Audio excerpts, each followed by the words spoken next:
My family loves whipped cream. Cool Whip has a seat of its own at our table. I'm talking way more cream on top than pie on bottom kind of love. Bring the tub out and make it the centerpiece of Thanksgiving love. The contact high, from sugar to taste bud, so much more palatable than the necessary discussions.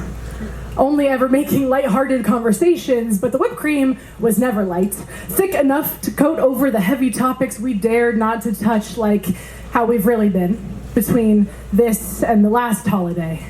I become a hologram of everything I want to be for them, and this is the only addiction that we're all comfortable facing together.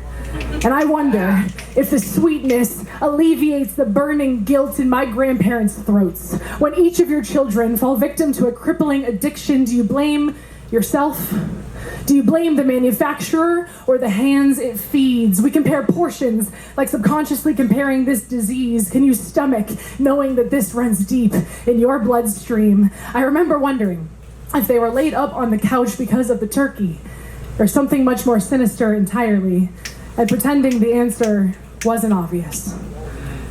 The soundtrack to my childhood is full of commercials and a big game on in the background. White noise to stifle the screaming sounds as reality drowns us, but at least there's something on TV to talk about. So now I can only do streaming.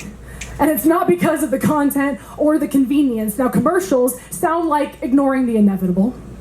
Sound like whipped cream topical conversations at a funeral that could have been avoided. If the silence is uncomfortable, maybe there's an opportunity to become a bit more vulnerable. I've watched the floor become unstable as rugs fill with the unspoken swept underneath them. If an addiction develops and no one does anything about it, is it even there at all? Or does it just become background noise? Do we sugarcoat it until we're diabetic? They say Alzheimer's is the diabetes of the brain, so maybe we've forgotten. Let our empathy turn rotten. A generational sweet tooth sinks its fangs into our bloodline, and the truth is, I don't know the answer to the question of blame, and I'm not sure that it matters this late in the game. We can take what we've witnessed, and generation after next, with our love, be less fickle.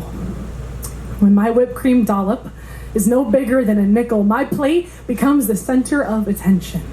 They're concerned for my well-being, being that they can still see the pie underneath.